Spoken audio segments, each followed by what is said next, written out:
Live fire और network गोल। UP के अंदर क्या आपको ऐसा नहीं लगता कि जंगल राज की स्थापना 100% हो चुकी है? काफिल खान एक पेशे से डॉक्टर, और उसका गुनाह इतना कि उन्होंने मासूम बच्चों को बचाने का प्रयास किया, तो बदले में यूपी सरकार ने उसको हवालात का रास्ता दिखाया।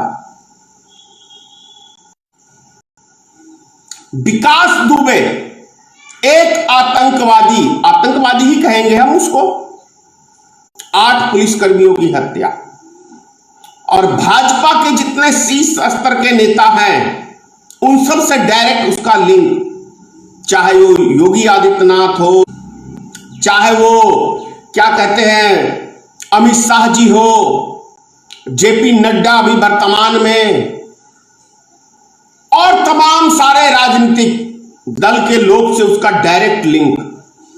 तो क्या ऐसा नहीं लगता है आप सबको कि कमल के चारों ओर कीचड़ ही कीचड़ है? कमल कीचड़ में खिलता है, लेकिन उसके चारों तरफ गंदगी ही गंदगी होती है। वही भारतीय जनता पार्टी गंदगी एक गंदगी ही गंदगी है, क्योंकि इनके रिश्ते जितने भारत में माफिया हैं, जितने बलात्कारी बाबा हैं, उन सब के साथ गहरा ताल्लुक, सीधा प्रधानमंत्री से लेके नीचे जो भी नेता है सब आप देख लीजिए। जब आसाराम बापू की चला चलती थी पूरे देश के अंदर, तो ऐसा कौन सा नेता है भारतीय जनता पार्टी का जो नतमस्तक आसाराम बापू के चरणों में नहीं होता हो?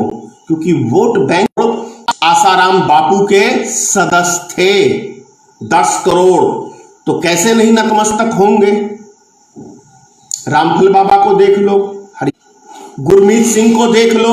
अभी आप सबको याद होगा कि हरियाणा में ये तो काफी मीडिया के द्वारा हल्ला हुआ, नहीं तो गुरमीत सिंह को जेल से बाहर निकालने का भाजपाइयों ने पूरी तैयारी कर लिया था। मतलब हिंदुस्तान में जितने भ्रष्ट करप्ट, वह सारे जितने हिंदुस्तान में भ्रष्ट करप्ट हैं, चाहे वो बाबा हो चाहे वो क्रिमिनल हो, वो पार्टी के बहुत करीबी रहे हैं। इसका मतलब क्या है? इसका मतलब है कि भारतीय जनता पार्टी एक करप्ट पार्टी है, उसके सदस्य करप्ट हैं, उसके नेता करप्ट हैं, उन नेताओं का ताल्लुक आतंकवादियों के साथ है, उन नेताओं का ताल्लुक बाबाओं, मतलब वो क्या कहते हैं छिनार बाबाओं के साथ है, अय्यास बाबाओं के साथ है। अभी आपको याद है ना, उत्तर प्रदेश का ही वो एक पूर्व मंत्री लड़की के साथ नंगे पूरे निर्वस्त्र होकर मालिश करवा रहा था, आपने देखा। और जब इसकी हल्ला हुई तो बाबा उस लड़की पे ही उल्टा केस कर दिया गया। यह है भारतीय जनता पार्टी का सबका साथ, सबका विकास, सबका विश्वास। अब सोचने की बात यह है कि मोदी जी के इस भाषण में जरा आप याद कर लीजिए, सुन लो भाई गोबरो, सवेरे खाए ना चाय नाश्ता में गोबर खाए ना, मतलब मूत्र हो गया गाय का और गोबर नाश्ते में खा के तो आए ही होगे, तो वही करना है तुम्हें, इसीलिए तुम्हारा नाम गोबर भक्त, मूत्र भक्त। चाय की जगह मूत्र पियो गाय का, और इसीलिए आज सारा भारत तुम्हें गोबर के नाम से, गौमूत्र के नाम से प्रस्तुत करता है, संबोधित करता है। क्योंकि और एक चीज और कह रहा हूं, कम से कम मुझे गाली देना है तो ऐसे मत दो, माइक लगा के गाली दो, जगह जगह चौक चौराहे पे दो, मुझे नहीं असर पड़ने वाला, क्योंकि सब चीज तुम्हारा ही खराब होगा। नेचर भी कम से कम भारत का एक एक नागरिक तो देखेगा ना कि जो भारतीय जनता पार्टी के आईटी सेल, जो भारतीय जनता पार्टी में आईटी के लोग, उनको किस किस तरह की नरेंद्र मोदी जी ट्रेनिंग देते हैं कि विपक्ष के नेताओं को कैसी कैसी गाली देना है। तो मैं कहता हूं दिन रात दो, 24 घंटे, कम से कम तुम्हारे नेता का भी चाल चरित्र समझ में आ जाएगा, तुम लोग का भी चाल चरित्र समझ में आ जाएगा। बस एक चीज की मैं आपसे अपील करना चाहता हूं, कम से कम देवी देवता का पोस्टर मत लगाओ, मत करो अपमानित देवी देवताओं को। देवी देवताओं को अपमानित करना, आप जो मुझे गाली देते हो तो देवी देवता का फोटो लगा के, भगवा वस्त्र का वो जय श्री राम जी का पोस्टर लगा के, कम से कम हमारे धर्म को बदनाम करने की कोशिश मत करो। इससे यह पता चलता है कि सनातनी धर्म के लोग अभी जो हैं, अभी कितने खत्म विचार के हैं। इससे क्या है कि हमारा सनातन धर्म बदनाम होता है। तो इसलिए मैं आपसे अपील कर रहा हूं, मुझे आप जितनी मर्जी गाली दो, मैं तो कहता मेरे घर पे आके गाली दो यार, क्या दिक्कत है, आओ, स्वागत है। अगर तुम्हारा खाने में नाश्ता पानी, हाँ, मैं गोबर उबर का इंतजाम आपके लिए भरपूर करके रखूंगा, गोबर, गौमूत्र, इन सब चीजों का मैं इंतजाम करके रखूंगा, आओ, स्वागत करता हूं मैं। और वो जो मां की गाली देते हो, लगता है मां के तो तुम, क्या मैं बोलूं, दुनिया देखती है, आमने सामने होते तो मैं सब चीज बताता। कुछ सीख लो, कुछ संस्कार सीख लो। जैसा नरेंद्र मोदी जाहिल प्रधानमंत्री है, वैसे जाहिल मत बनो। जाहिल है प्रधानमंत्री भारत का, पता है, क्योंकि वो खुद गाय गोबर की बात करता है और खुद ही गाय का सबसे बड़ा व्यापार भारत बना है नरेंद्र मोदी के शासन काल में, उसका गौ मांस का। मैंने कहा है दुनिया का नंबर 1 देश भारत। तो तुम ढोंगी हो ना, ढोंग करते हो ना,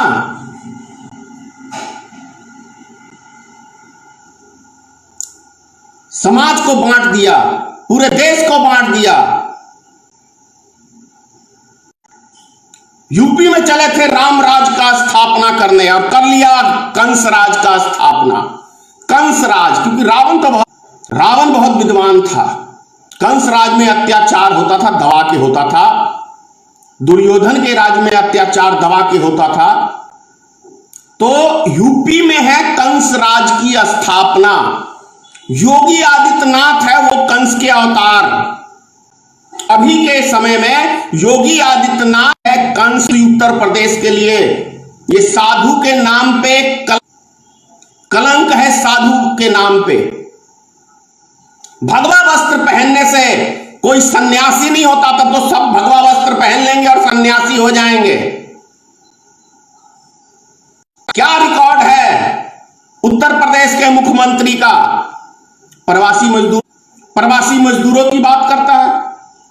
वो तो खुद ही दूसरे प्रदेश से उत्तर प्रदेश के अंदर मुख्यमंत्री बना हुआ है। बड़ा शर्मनाक है, बड़ा निंदनीय है।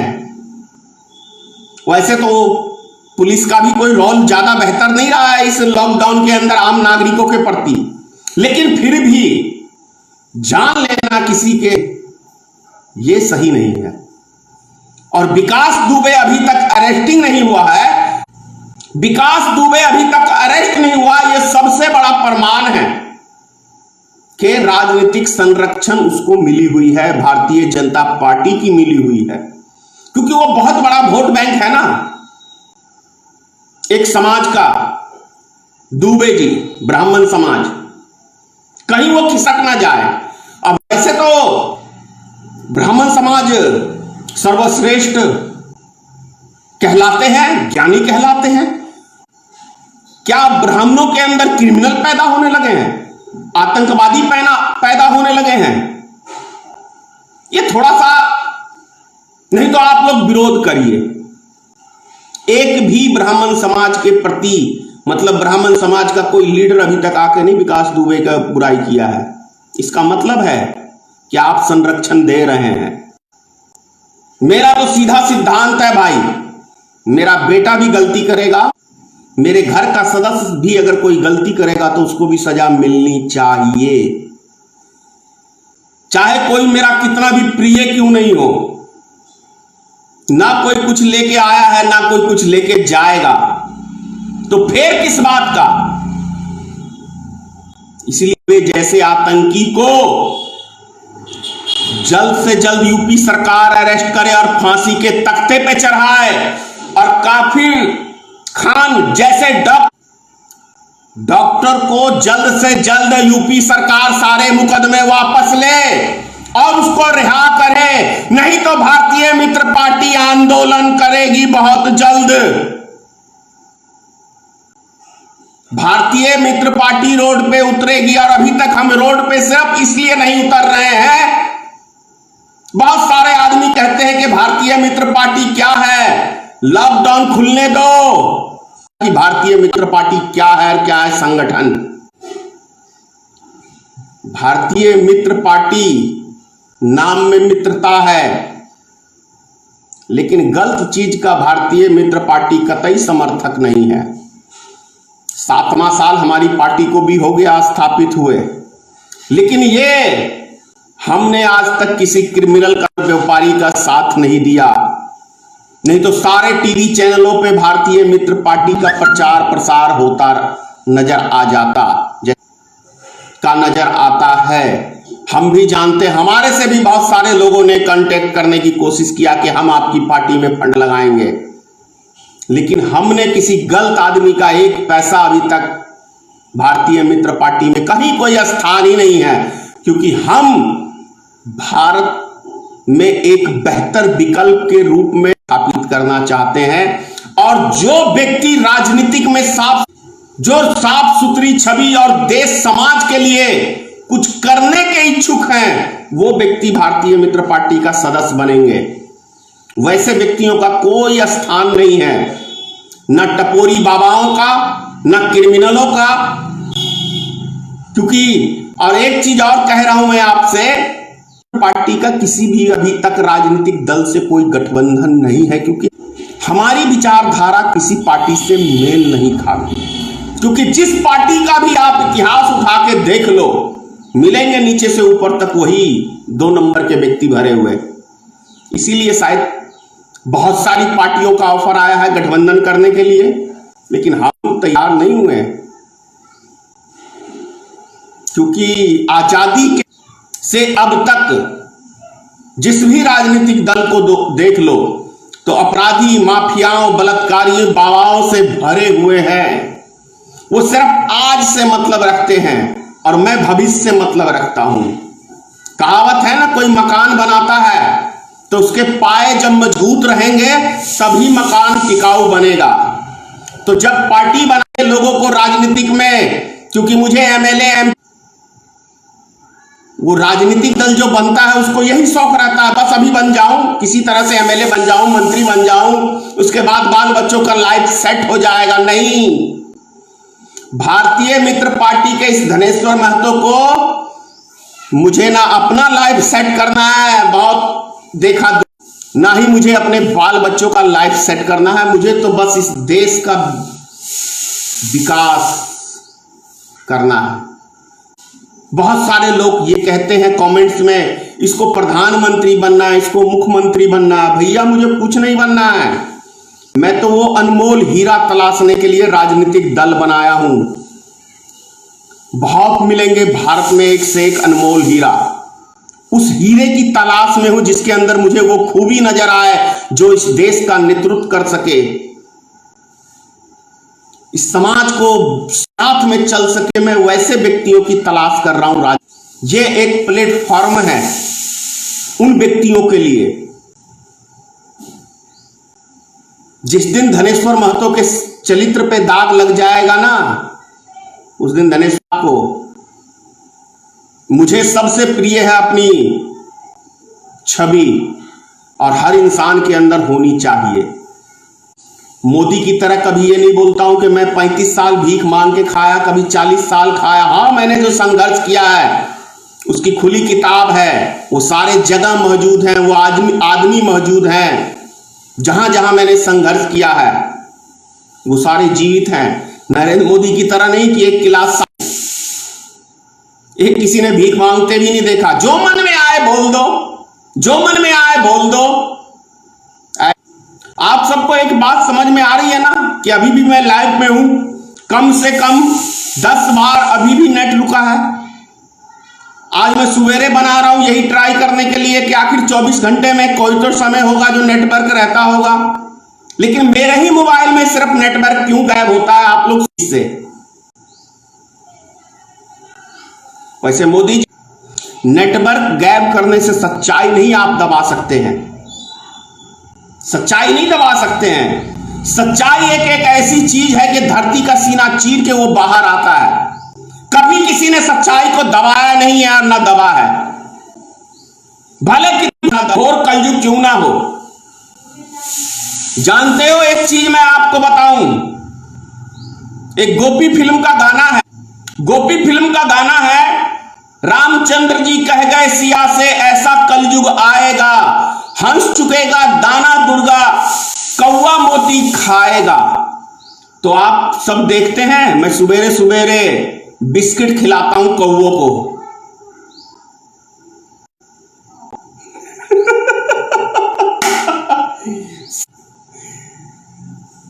सेंटर में भी कुछ ऐसा ही है, हंस।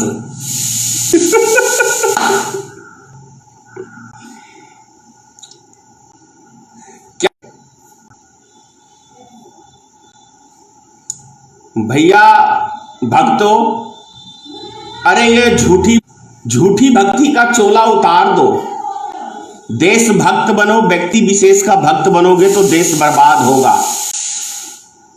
आप कोरोना वायरस को ही देखो ना, जब लॉकडाउन करना नहीं था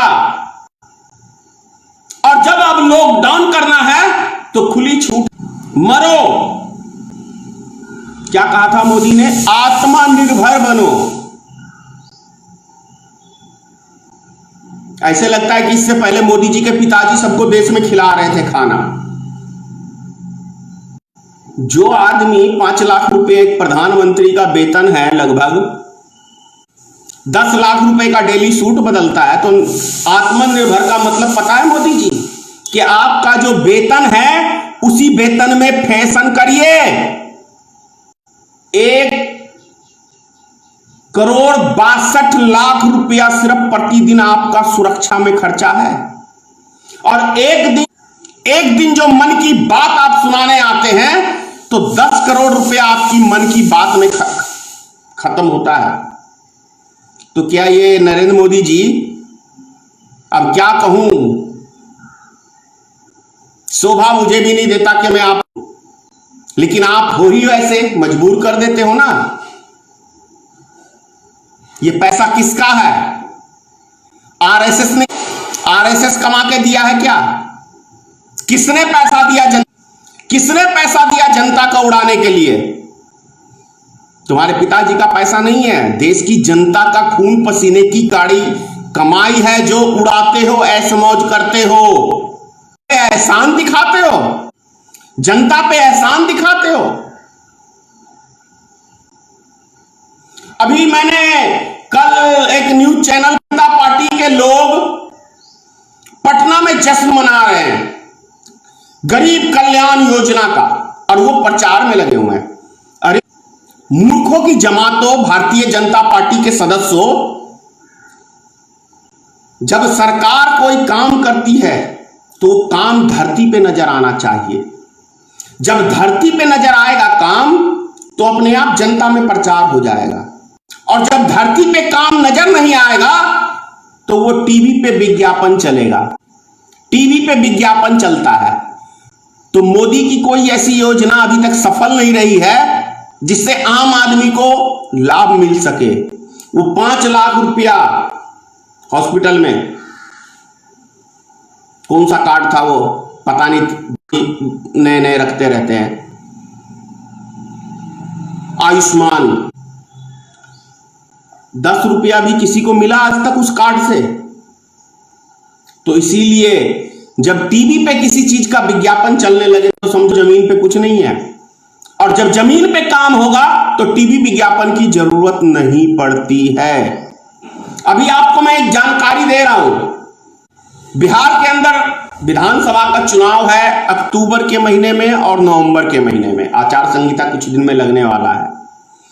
तो मोदी जी ने नवंबर तक 5 किलो अनाज देके लॉलीपॉप, बिहार के आदमी सबसे बड़े लालची नजर आते हैं मोदी जी को, कुछ भी फेंक देंगे तो मान जाएगी जनता और हमें मत दे देगी। ये गरीब मजदूर भूले नहीं है कि किस तरीके से आपने पैदा किया, और ये 5 किलो अनाज से खुश हो जाएंगे ऐसा मत सोचना मोदी जी। आओ बिहार में, स्वागत है, स्वागत है, स्वागत है। अब की बात कौन कौन से जुमले मोदी जी मारोगे? आओ, स्वागत है, आपके हर जुमले का जवाब मिलेगा, भरपूर मिलेगा। आओ अमित शाह जी, आप सब देखो ना, 150 करोड़ रुपया सिर्फ एक आधे घंटे के भाषण के लिए अमित शाह। अब ये विषय उठता है कि 150 करोड़ रुपया आखिर अमित शाह के पास पैसा कहां से आ गया? 100 करोड़ रुपया तो गरीब मजदूरों के लिए खर्च करने ही हाथ खड़े कर दिए थे जब ये सारे मजदूर हर प्रदेश के अपने अपने घरों को पहुंच जाते। आप सबको याद है ना? तो ये सोचिए, और अभी चुनाव आया नहीं है, एक रैली में 150 करोड़ रुपया। तो जो 500 हजारों रैलियां होती हैं, वो पैसा कहां से आता है? भाजपाइयों बताओगे देश की जनता को? कौन देता है तुम्हें इतना पैसा? और ये 150 करोड़ रुपए किसके उड़ा दिए अमित शाह ने सेकंडर? इसीलिए भारत देश की जीडीपी गिरी है, क्योंकि ये सारा पैसा विधायक खरीदने के लिए, सरकार रैली करने के लिए देश का सारा पैसा भारतीय जनता पार्टी खर्च करती है। यह कड़वी सच्चाई है और देश की जनता को मानना। मैं देश की जनता से अपील करना चाहता हूं, मत गिराने के लिए कोई पैसे की आवश्यकता नहीं होती है। अच्छे प्रत्याशी चुनो और हटाओ, उखाड़ के फेंको इस भारतीय जनता पार्टी की गंदगी को। यह गंदगी है देश की। बिहार में यह गंदगी नजर नहीं आनी चाहिए इस विधानसभा में। अगर इस गंदगी को फिर से बिहार की जनता ने स्थापित किया तो अभी तो दूसरे प्रदेशों से भागे हो। बिहार में जैसे दूसरे प्रदेश में किसान आत्महत्या करते हैं, तो बिहार में भी यह बीमारी फैल। इसलिए कह रहा हूं कि इस भारतीय जनता पार्टी की गंदगी को देश से निकाल के फेंको, इसका अस्तित्व समाप्त कर दो। यह आपके हाथ के अंदर है, जनता के हाथ के अंदर है वोट की पावर। वोट की पावर जनता के हाथ। और एक चीज और कह रहा हूं आपसे, हर पंचायत में दो हैं जो पार्टी का प्रचार करते हैं चौक चौराहे पे। उनके दिमाग से कभी मत चलना, क्योंकि उनकी जेब मोटी गर्म होती है। उनकी मोटी जेब गर्म होती है। क्यों जानते हो? मैं 5 इलेक्शन लड़ चुका हूं, 5 इलेक्शन, लेकिन मैं जानता हूं कहां कहां मेरे से किस किस व्यक्तियों ने पैसा मांगा और मैंने उनको पैसा नहीं दिया। इसी कारण से मुझे वोट परसेंटेज कम होता है, क्योंकि मैं वोट नहीं खरीदता हूं। मैंने इस लोकसभा के अंदर पहली बार देखा है कि 500 रुपए वोटर खरीदे गए हैं। भारतीय जनता पार्टी के नेताओं ने खरीदा है 500 रुपए वोटर। बोलो मोदी जी कितने प्रूफ? बोलो मोदी जी, मैं प्रूफ देता हूं कितने चाहिए वोटर खरीदे गए हैं। तो इस गंदगी को हमें मिलजुल के बाहर करना है, तभी हमारा बचेगा, तभी बिहार का विकास संभव है। समय आ गया है बिहार वासियों कि आपको सरकार चुननी है। फिर कह रहा हूं, लालू प्रसाद ने भी 15 साल शासन किया था। बिहार के सारे उद्योग लालू प्रसाद, इनसे उम्मीद यदि कोई बिहार की जनता लगा रही है तो वो कहावत है ना, आसमान से गिरे खजूर पे अटके, तो वही हाल आप फिर करोगे। जातिवाद की राजनीति से बाहर निकलो। जो भी पार्टी का मैं समर्थन करो, मैं यह कह रहा हूं आपसे, चाहे निर्दलीय प्रत्याशी, चाहे किसी भी राजनीतिक दल का हो, यदि अच्छे कैरेक्टर का व्यक्ति राजनीतिक में आ रहा है तो आप उसको सपोर्ट करो, वैसे प्रत्याशी को चुनो। क्योंकि प्रधानमंत्री आपके क्षेत्र का विकास नहीं करेगा, ना ही मुख्यमंत्री आपके क्षेत्र का विकास करेगा। आपका तो आपका जो जनप्रतिनिधि आप अपने इलाके में चुनेंगे वो आपका विकास करेगा, क्योंकि वो आपकी मुद्दों की बात सदन में उठाएगा। ऐसा मत करना जो कबीर साहब की वाणी है कि बोए पेड़ बबूर का तो अंबा कहां से पाए। तो बोओगे पेड़ बबूर का तो उसमें आम का फल नहीं लगेगा। इस बात को समझ लेना। 2 बार से बबूर का कांटा रोपे हो ना देश की जनता ने, आज चुभ रहा है ना, हर एक नागरिक को दर्द दे रहा है ना, एक नागरिक को दर्द दे रहा है भारतीय जनता पार्टी की सरकार। समझो, सोचो और फिर अपना मत एक अच्छे नेता के ऊपर आप उसको बटन दबाना। अब मैं हर वीडियो के अंदर एक बारी बिहार का जिक्र जरूर करूंगा, क्योंकि देश की जनता को जगाना है। जय हिंद, जय भारतीय मित्र पार्टी, सीताराम। नेशनल दस्तक की आपसे गुजारिश है कि अगर इसको बचाना चाहते हैं तो नेशनल दस्तक को सब्सक्राइब करने के लिए रेड कलर के सब्सक्राइब बटन को दबाएं, फिर बेल आइकन की घंटी दबाएं। नेशनल दस्तक को बचाने के लिए बहुत जरूरी है कि हर खबर को शेयर करें, लाइक करें, कमेंट जरूर करें।